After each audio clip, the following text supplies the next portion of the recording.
Luka just hit a crazy game-winning shot to add to his long list of crazy shots in such a short career, but this was definitely the biggest one, if they can pull it off. And if we're being honest, the difference in this series so far is one team has Luka, one team has Ant. And what I mean by that is just the control Luka has in these situations is exactly what Ant has been lacking.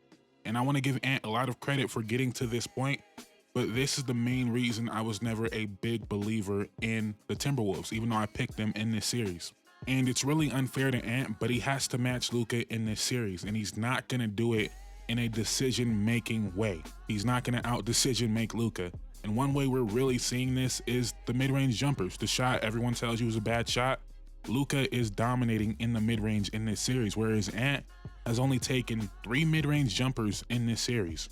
And for the sake of conversation, we'll consider 10 feet mid-range, right? Luka actually only made 1 shot from that area in this game, but the way he snakes and probes the pick and roll and the threat of that mid-range shot opens up a lot for his bigs. My last video, I talked about how Ant has to take the mid-range jumper to open up the game for his bigs, and I know it is so unfair to compare Ant to one of the greatest pick and roll, if not the greatest pick and roll ball handler ever in basketball. No one's gonna be Luka. But Luka has taken 16 mid-range jumpers in this series so far as compared to 3 from Ant.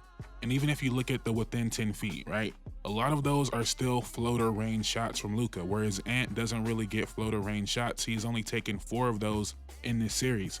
Most of Ant's within 10 feet here are at the rim, and he's 1 for 9 on those shots. So Gafford and Lively are doing an amazing job.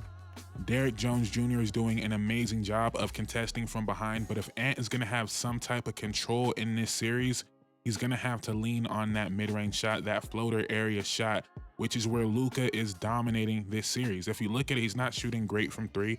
He's not even shooting great from mid-range, but he's able to control the game at his pace at a level that we really haven't seen. Not even like a prime James Harden. I wasn't alive for Magic Johnson. It's kind of like if Chris Paul was 6'7", 6'8".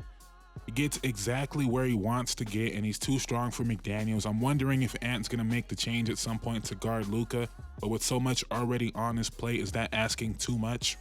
And I'm still pretty confused about this series because I don't actually feel like Dallas has outplayed Minnesota, but they're up 2-0, so that doesn't really matter. And Luka hasn't had the crazy efficient game yet. Derrick Jones Jr. hasn't really hit his threes. PJ Washington has been awful offensively in this series so far. So a lot can go right for Dallas that hasn't even gone right yet. I did not have Derek Lively outplaying Rudy Gobert in this series so far, which he absolutely has. But they're winning this series because Luka is controlling the game in a way that Ant simply can't.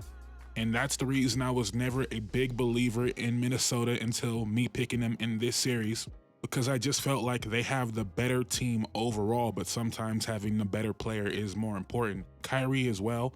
Kyrie hit some insane shots.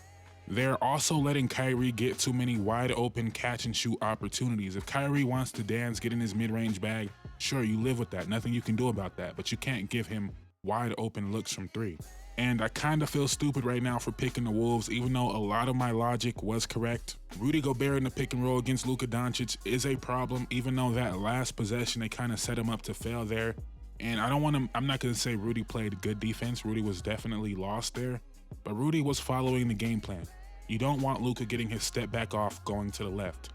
He was not prepared for the step back going right, and I don't want to make it about everything the Wolves aren't doing. Luka's just special, Kyrie's just special. But I do think we can agree the Timberwolves are leaving a lot on the table here, especially these mid-range jumpers from Ant.